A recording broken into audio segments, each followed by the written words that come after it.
Bonsoir tout le monde.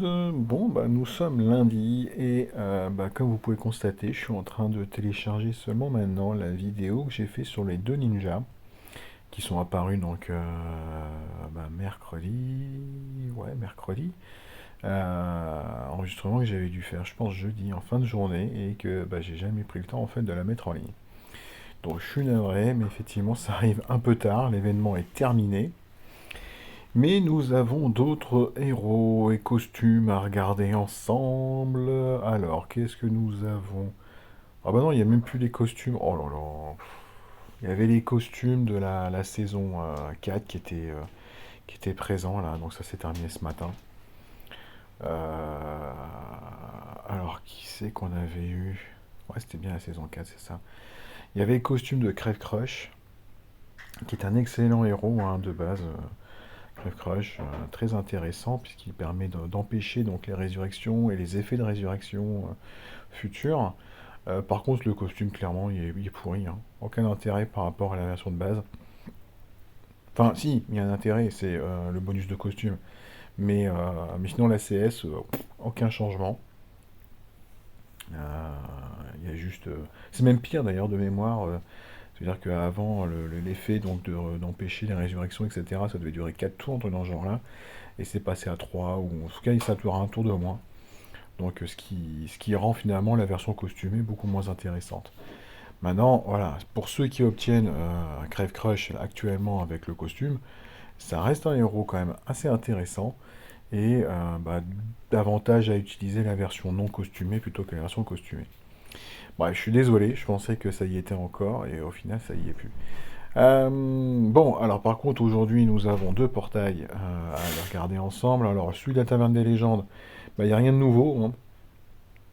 C'est un peu dommage parce que je trouve quand même que ces héros champions redonnaient un petit boost quand même d'intérêt dans ce portail.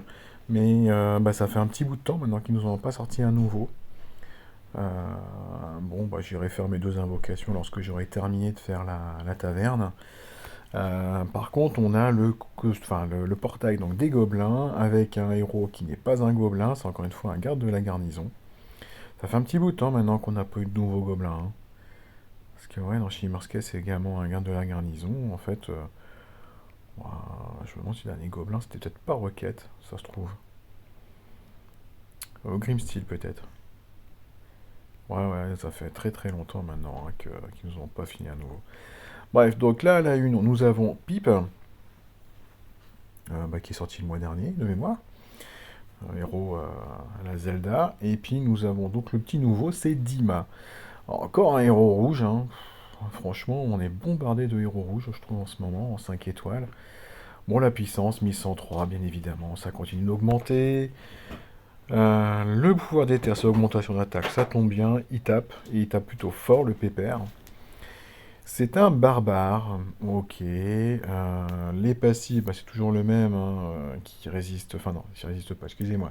Il supprime les flétrissements des copains tous les 4 tours, et ça c'est déjà pas mal du tout.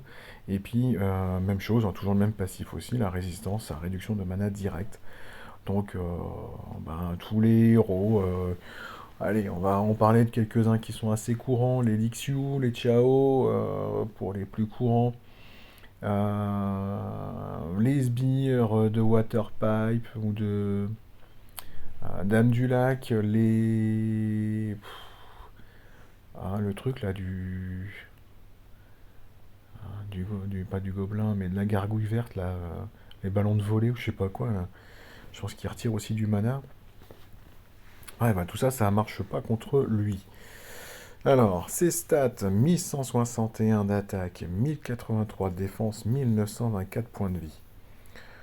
Ouais, comme je disais, c'est plutôt bien, hein. Orienté attaque, ça tombe bien, il cogne. Donc, autant privilégier l'attaque. La défense peut-être un petit peu faiblarde, mais bon, après, à vous de choisir le chemin de talent si vous souhaitez privilégier davantage de défense, pour qu'il puisse résister un peu plus longtemps. Les points de vie, on est très bien, hein, 1924, rien à redire. Alors, il nous fait quoi dans sa CS? La détection de problèmes. En mana moyen, il va mettre 350% de dégâts à la cible aux ennemis proches. Donc il tape sur 3 à hauteur de 350. En mana moyen, on a mieux, hein, non? Parce que je pense que Sparklight est en moyen moyen, il fait 430 sur 3, hein. Donc en termes de dégâts purs, bah, c'est un peu léger. On a déjà vu mieux. Mais bien évidemment, il va pas faire que ça. La cible et les ennemis proches reçoivent moins 20% de défense pendant 4 tours. La durée de l'effet est réinitialisée si la cible est soignée. Ah tiens, ça me rappelle des trucs, ça, les trucs où on soigne, boum, ça recommence. Là, c'est du genre les Alice et compagnie, là, qui nous faisaient ce genre de trucs un peu pénibles. Bah, le lapin blanc aussi, d'ailleurs, si je me souviens bien. C'est pas un truc dans ce genre-là, le lapin blanc? Ouais, c'est ça, ouais, des moments de baisse de défense aussi, tiens, d'ailleurs. Ok. Bon, par contre, là, c'est moins 20%, quoi. C'est pas énorme, hein. C'est pas énorme. Et toujours que sur 3, hein. Invoque un sbire méga garde à épée avec 35% de points de vie et 300% d'attaque hérité du lanceur. Alors 300% d'attaque, c'est très bien, parce qu'en plus, comme il a une grosse stat d'attaque, Dima, bah, ça va faire très très mal, hein, comme méga sbire. Par contre, en termes de PV, je pense qu'on est léger également, hein. Je sais plus s'il y a d'autres. C'est 20%, c'était déjà léger. Lui, il fait pas de. Non, il fait pas de méga sbire, lui. Vanilla, il en a 65% de points de vie. Bon, par contre, il tape moins fort. 180. 65% de points de vie, 250% d'attaque. Donc, vous voyez, là, on est un petit peu moins d'attaque, mais vraiment un tout petit peu moins. Et par contre, en points de vie, on est beaucoup plus haut avec Boom Fang, hein. Full Mass, je l'ai passé, là, ou pas? J'ai pas fait attention. Alors, lui, c'est en lent. Donc, c'est pas la même. Shimmer Scale. Ah, c'est 35% de points de vie et 300% d'attaque, mais c'est en rapide. Ouais, Full Mass, 62% de points de vie pour 230% d'attaque. Ouais, ouais, le Méga Sbire, il est pas... Pour un héros en mana moyen, il est pas non plus complètement pété, hein. En termes d'attaque, on est bien. Par contre, en termes de points de vie, à la limite, j'aurais préféré que ce soit un peu comme d'autres, hein, où c'est 60, 65% de points de vie, et avoir peut-être que 250, voire peut-être 200% d'attaque seulement. Parce que quand on commence à jouer avec des héros comme ça, qui ont déjà quasiment 2000 points de vie, vous lui mettez au moins limite break 1 et au moins létal en 1-20, vous devriez tourner autour de 2400 points de vie, sans trop de problèmes. Vous mettez une bonne troupe légendaire, 40% de points de vie de plus, donc 2004, on va dire les 1100 points de plus, on est à 3500 points de vie. Bah, vous avez un Megasbire qui débarque avec 35% de points de vie, un tiers des 3500, on va dire à peu près, bah, on est à 1200 points de vie, alors que, qui est déjà énorme, hein. Alors que si on était autour de 60% de points de vie, ça devient incroyablement long en fait à tuer le Megasbire. Et puis après, enfin, vous allez pouvoir faire des dégâts à Dima. Bon, je sais pas. La cible touchée par le Megasbire subit 450 points de dégâts de saignement sur 3 tours. L'effet contamine les ennemis. Ça, c'est bien. Ça, c'est bien. Parce que en termes de. En soi, les 450 sur 3 tours, c'est pas énorme. Mais le fait que ça puisse aller contaminer à côté, en fait, le premier tour, il contamine un héros. Deuxième tour, la contamination éventuellement va aller donc contaminer deux héros autour. Et peut-être que le Megasmir, au deuxième tour, il va taper un dernier héros qui n'avait pas encore été touché par le saignement ou pas contaminé. Donc ça veut dire qu'à la fin de trois tours, en fait, tous les héros sont touchés et prennent le dot. Et ça risque de tourner en boucle très longtemps, parce qu'avec 35% de points de vie, je vous dis, avec la troupe légendaire, le Megasbire, il est très très costaud. Donc non, ça peut être assez rigolo. J'aime bien le dot avec la contamination. Par contre, c'est vrai qu'en termes de dégâts purs, on est un peu en dessous. La baisse de défense, elle est franchement minime. Le Megasbire, Bon, d'un certain côté, il vaut mieux qu'il soit pas non plus trop pété, quoi, le Megasbire. Parce que vous imaginez, sinon le dot, il est impossible de le retirer. Ouais, ouais, en fait, c'est peut-être pas plus mal pour qu'il soit quand même encore jouable et le pouvoir le contrer. Heureusement qu'il n'y a pas plus que 35% de points de vie, hein. Sinon, ça aurait été affreux. Par contre, le dot, j'aime bien. Je trouve ça très rigolo, le truc de contaminer les voisins en deux trois tours. Boum, vous avez tout le monde qui est touché. Et pour peu éventuellement que vous ayez un héros en face qui ait déclenché une CS pour purifier, bah c'est bien de purifier, mais le problème c'est qu'en fait il faut éliminer le Megasbire aussi, quoi. Si on vous éliminez pas le Megasbire, vous pouvez toujours purifier, hein. Au tour d'après, il y a un nouveau héros qui est contaminé. Ouais. Bon, il me transcende pas, Dima, personnellement. C'est un héros qui fait plein de choses, mais il les fait pas de manière extraordinaire. Les dégâts, c'est pas extraordinaire. La baisse de défense, c'est loin d'être extraordinaire. Surtout pour un héros en mana moyen.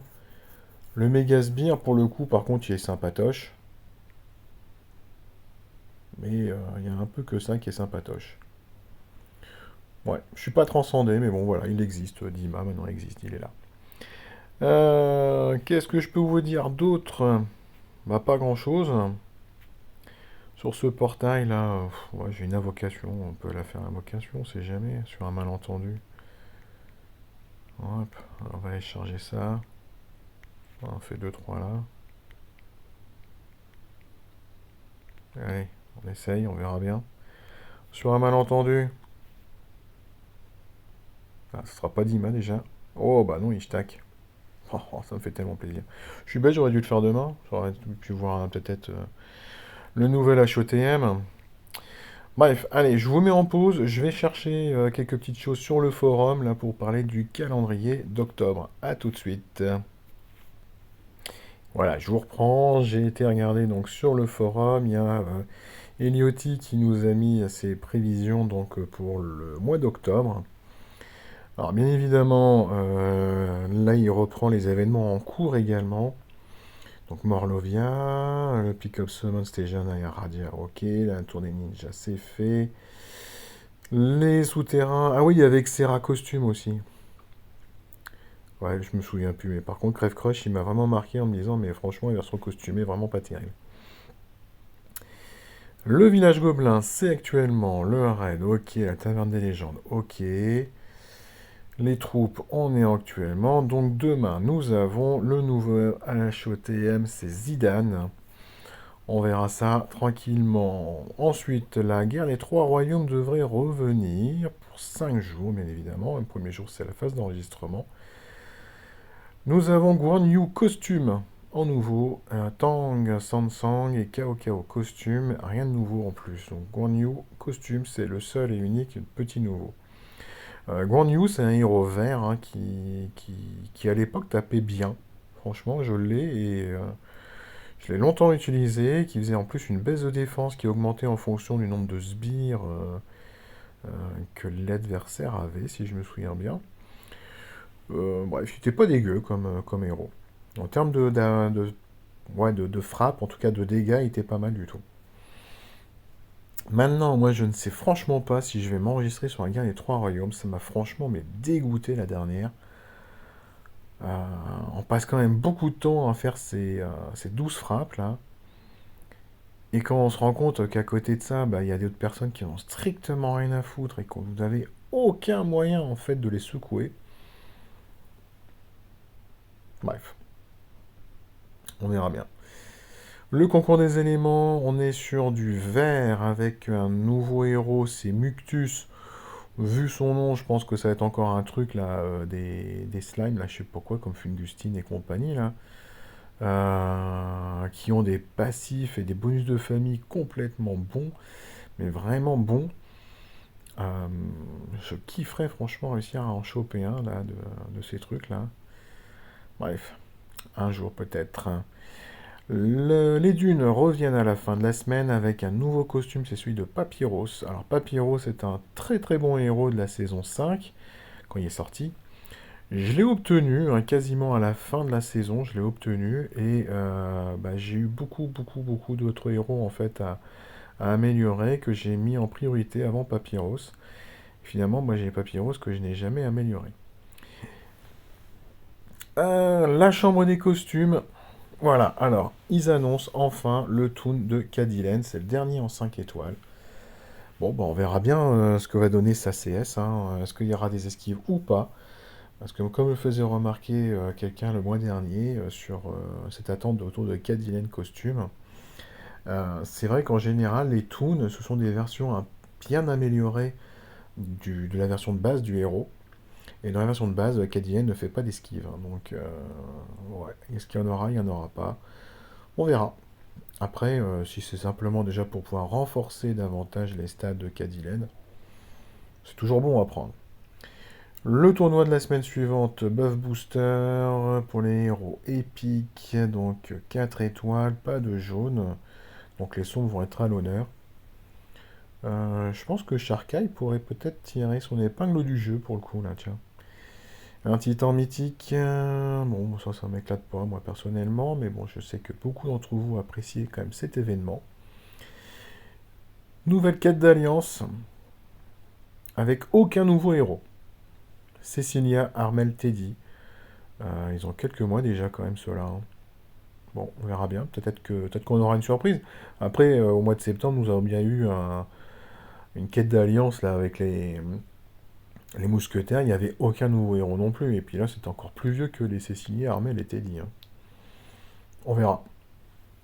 Le retour du Valhalla pendant 3 jours. Lady Loki, Madame Locke, Heimdall et Lord Loki en costume. Bon, bah, de toute façon, il n'y a rien de plus. Vision mystique possible. Ok. Enfin, invocation mystique plutôt, excusez-moi. Le tournoi suivant, donc 5 étoiles, tout élément possible en bataille sanglante. Bon, ça va cogner, ça va saigner. La quête des Covenants, bah ça c'est bien, parce que ça fait un petit bout de temps, j'ai l'impression qu'on l'a pas eu.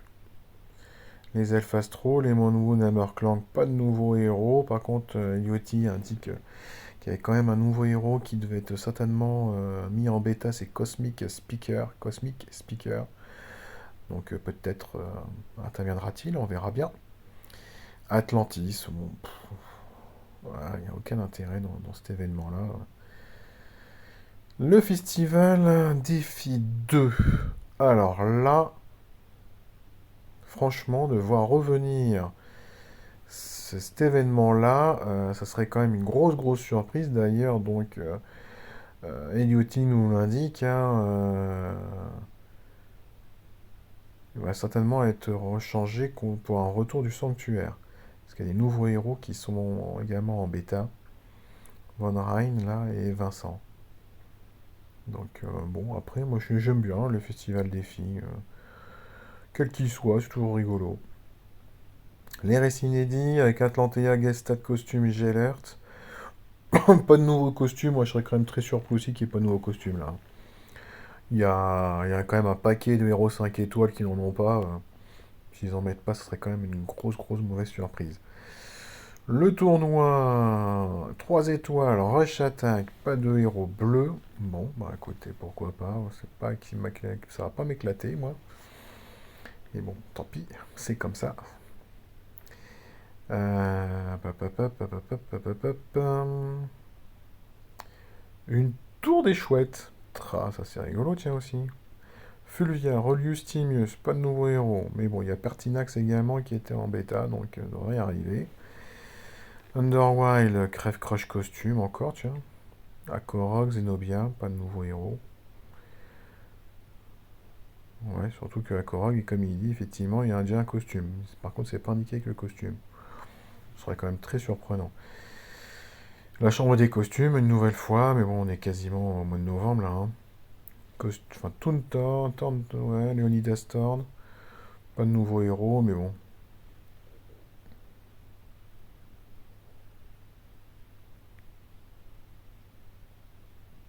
On verra. Ça pourrait être rigolo qu'en fait qu'ils inventent les toons de la saison 2 là-dedans. Ça pourrait être très rigolo. Bon, je sais pas. Enfin bref.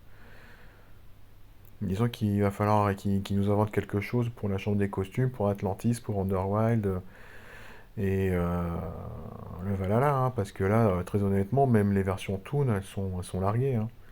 La chambre des costumes, ça va tout à fait bien parce que les Toons ont fait un gros boost là-dessus sur les stats des héros. Mais la saison 2, 3 et 4 sont largués, hein. Même la 5, hein, d'ailleurs. Bon, après la 5, ils ont des passifs et des trucs qui sont très intéressants. Donc c'est vrai que ça permet quand même de bien améliorer.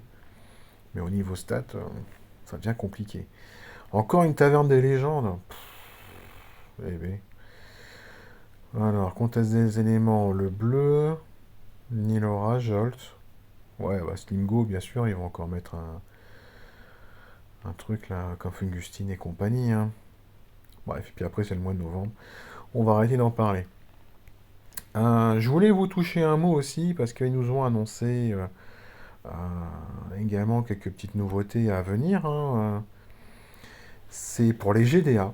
Pour les GDA, donc ils sont en train de tester de nouvelles aides de terrain. Alors, de ce que j'ai vu et entendu, enfin lu et vu, il y aurait une aide de terrain, enfin c'est pas vraiment une aide de terrain pour le coup, mais en fait une bataille sanglante en GDA. Donc tous les héros qui soignent bah, ne pourraient pas soigner. Donc pas de soins, pas de résurrection. Il y aurait un truc avec de la folie, un petit peu comme les héros secrets là qui étaient sortis. Et puis qu'est-ce que j'ai vu d'autre? Il y avait autre chose, mais je m'en souviens plus. Aïe aïe aïe. Ouais, la bataille sanglante, la folie. Ah bah tiens, je me suis fait attaquer pendant que j'étais pas là. Et puis il y a un autre truc. Bref. Moi j'ai hâte de voir hein, tout ça, une nouvelle aide de terrain, parce que c'est vrai que je me lasse. Déjà les GDA, je m'éclate plus vraiment en ce moment. Je trouve qu'entre les LB2, les talents 25, les troupes légendaires, euh, bah, pour moi qui n'investis pas plus que ça d'argent dans le jeu, ça devient très compliqué en fait de pouvoir frapper n'importe quelle cible en GDA. Donc ça m'éclate pas beaucoup en ce moment, donc je m'y remets là doucement. Mais ça, c'est pas le truc avec lequel j'ai envie de m'amuser. Donc si je peux avoir un petit peu de renouveau dans les GDA, ça sera un petit peu plus rigolo. Donc je suis impatient de voir ça. Bref, on verra bien. Petit point sur la Tour des Dragons. Bah écoutez, ça avance doucement, hein, voilà, je suis en train de passer tranquillement au niveau 6. J'aimerais bien effectivement avoir un peu plus donc de ressources disponibles et surtout peut-être un autre camp. Comment il s'appelle pas ça un camp d'ailleurs? Nursery. Parce que c'est pas rapide, hein, franchement, ça coûte cher et bon, j'aimerais bien pouvoir en faire tourner deux en parallèle, ça serait quand même assez top. Voilà, voilà les amis, bah écoutez, sur ce, je vais vous laisser. Je vous souhaite à tous une excellente soirée et on se retrouve très bientôt. Ciao, ciao!